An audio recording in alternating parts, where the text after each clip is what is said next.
Welcome to the Cult Life News broadcast, a weekly newscast with Apostle Jacob Braun reporting, bringing you the prophecy of the Church of God restoration and where it's headed. Stay tuned as tonight news reporter Jacob Braun brings you Cult Life updates.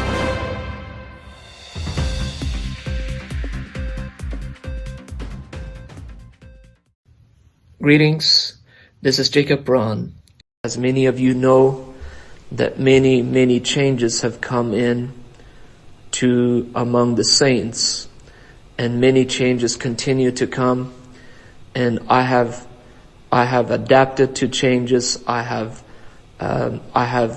in fact seen that some changes were necessary, but changes after changes have come, and I have seen clearly that there is a misleading, that the direction of this work, that the direction that the leadership is taking this work that we know as restoration, that I can no longer go along with it in good conscience. I can no longer be silent. I can no longer keep quiet.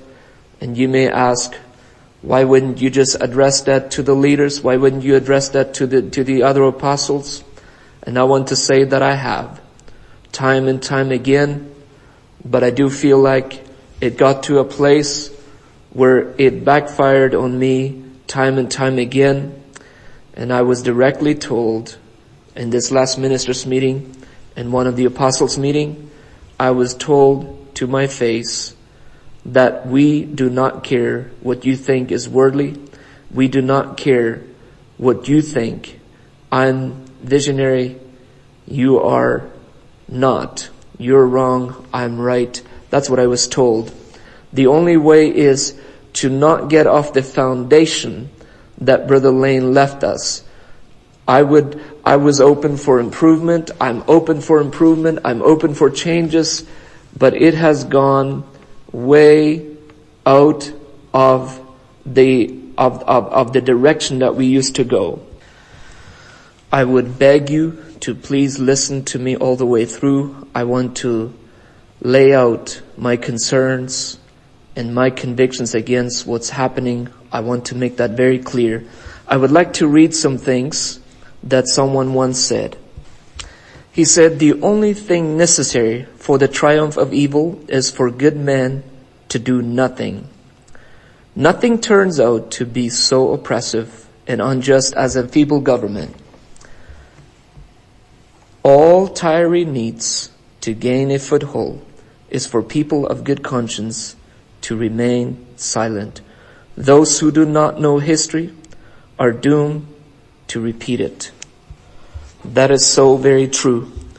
I want to talk about the characteristics of compromise. It is very deceptive. It is very hard to discern. It is very hard to navigate your thinking through all that. It's always easier to judge history than to judge the present. And I want to say that if we know history, there are patterns in which every compromise, every fallen movement, it's always the same way, in the same characteristics. It always comes with a lot of mixture of truth, with a lot of mixture of good things, and that's how the agenda gets pushed. It's always a new agenda, it's new light, it's new understanding, and it's a broader understanding, it's a broader mind frame on how to be more compassionate, how to reach the people around us, and how to get the people saved around us. It's always a very ecumenical way in which compromise presents itself. And it's very hard for people to see it because it comes with mixture of good things. But the end result is always, it leads to a bad situation. For an example, even the Morning Time Church, when they came to a place where they fell, where that movement fell away, what happened back then was this. They were more and more adapting and accepting the ways of the pagans, and the whole idea was to win the pagans. For an example, Christmas came, and they Christianized that most loved holiday among the Roman pagans, and that was, I believe, was called the Lady Day. And they took that day and said, we're going to Christianize this day, and the whole thought and the whole idea was to win the pagans. So what they did is they compromised and became more like the pagans to win the pagans. And so we would say the same thing happened after Wesley was dead. There was, all of a sudden, there was a broader movement, an idea to open their minds and doors to broader ideas. And so that movement fell even in the 1800s. That's what those preachers kept warning about. Let's not repeat history. Let's not repeat what the Wesleys or the followers of Wesley did in their fall. And I want to say this in the words of Brother Lane: if the gospel in its purity does not appeal to people, they will be lost anyway. And if you make any compromises concerning it, you'll be lost too. And it's just the way it is. Sadly, I have to say that we have reached the same scenario. There's so much talk that the church has now reached a new threshold. The church has now reached a new way. The church has reached a new era. And so now we have to bring in changes. And so suddenly everything is about saving the multitudes. Everything is about how to bring the multitudes in. It's the same repeat.